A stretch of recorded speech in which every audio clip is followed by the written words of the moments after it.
Môre Grootvier, hoe gaan dit? Ek het nou lekkere afbrode, so ek gaan vinnig die werk vir julle verduidelik, wat die kinders nou vandag mee begin het. Ja, so kom ons begin. Vandag gaan ek net bietjie hersiening doen met julle. Dit was nou die werk wat ons in die vakansie gedoen het, in die tyd wat ons nou by die huis was. Ek dink julle sal dit nou dalk herken.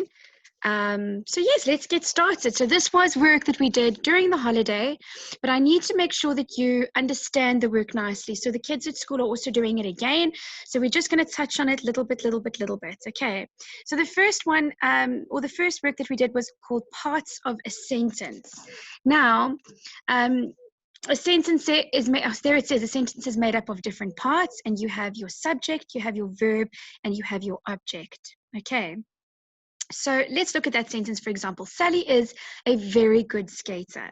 Now, the subject of a sentence is who or what the sentence is about. So it's the main thing. Okay, so if I'm asking you, who are you talking about? Let's say I'm talking to my friend, okay? Let's say I'm talking to my friend and I tell my friend, oh, Sally is such a good skater. Okay, then someone else comes up to me and they say, oh, what are you talking about? Or who are you talking about? I'm going to say, Sally. I'm talking about Sally. Ons kinders nou nie, dit is nou net 'n voorbeeld. So yes, you're going to say, I'm talking about Sally. So Sally is the subject. She is the person that I'm talking about. She's the main, the main topic, okay? Then, if I ask, but what is she doing? Yeah, what is she doing? That's the verb.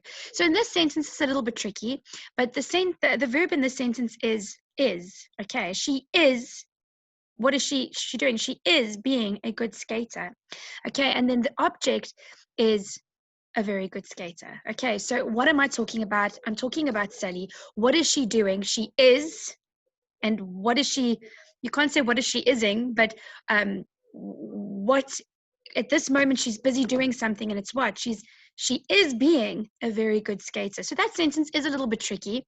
Let me give you another example. Ben reads lots of books. Okay, so if I'm speaking about Ben and he's reading lots of books, if someone asks me, what is Ben doing? Or no, who are you talking about? I'm going to say Ben. And what is he doing? He reads. And what does he read? Lots of books. Okay, so your object is what the person is busy working with. Okay, and why are we talking about them? So I'm talking about Ben, but why? Because I'm letting you know that he reads lots of books. And the verb is the doing word. He reads. What does he read? Lots of books. Let's do another one. Mr. Grobler sends a message. Okay, he sends a message. Who are we talking about? Who's the subject? We're talking about Mr. Grobler. And what is he doing? He sends, what did he send? A message. Okay, so that's your object. It's what the person is working with. That's your object. Okay, so let's just go right into it. The sentences below are missing their subjects and objects, but now you need to be creative and fill them in. So the first one was done. It said there was a scary, and there was a space left open, and they wanted you to fill in the subject. Watching what? Okay, so you just have to fill in very creative subjects and objects in the next sentences. Okay, so there they said there was a scary spider watching. What was he watching? The television. So in that sentence, the verb is watching, but now we're just working with subjects and objects.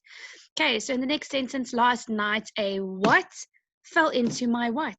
Okay, so what are we talking about? It's whatever fell into your, I don't know what. Okay, so if I had to do that one with you, you could say last night a fly fell into my soup, or a fly fell into my tea. 1.2, there was an enormous what playing with the what? My what talks to what every evening. Okay, so you just have to be very creative there. And that's much easier because it's giving you the sentence and it's just asking you to fill in the subject, who or what are we talking about, and the object, and then what they're working with or what they're busy doing. Okay. I just want to let you know, yeah, boys and girls, by 1.3, you can have the object be another person. Okay, so you can, for example, say my, oh, now I'm giving you all the answers, but that's okay. You could say my granny talks to me every evening, or my granny talks to my mom every evening. So you're busy talking about my granny, you're talking about your granny, she's the subject, and she's talking to what or who? She's talking to your mom.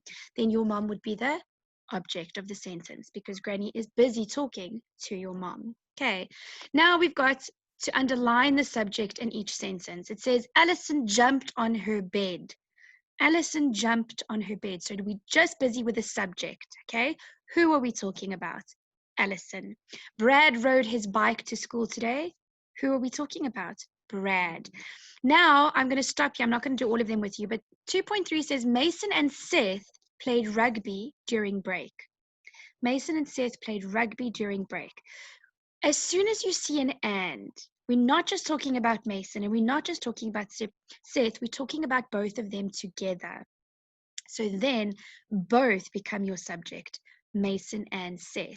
I could have also written there Mason, Seth, and Piti played rugby during break. Okay, then all three boys would be the subject because that's who you are talking about.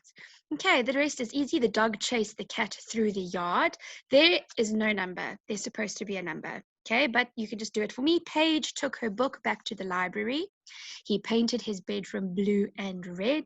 Lacey and her mom went to the circus.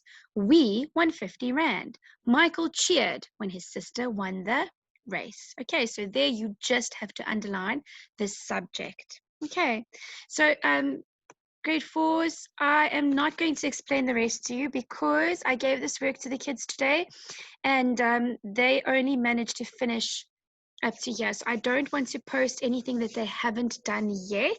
So yeah, because there is the next part that we're going to work with is prepositions.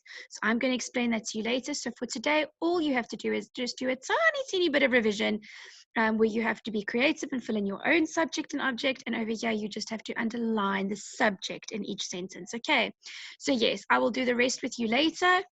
Like I said, that's as far as the grade fours have gotten. So then I'm going to post the worksheet for you that you can print, and then yeah, you can just finish that for me. So it's not a lot, but yes, I hope you understand nicely. Please remember that if there's something that you don't understand, then you can just send me a message and then we can chat about it and I can send you a message back and try to explain everything to you nicely again. Okay, bye.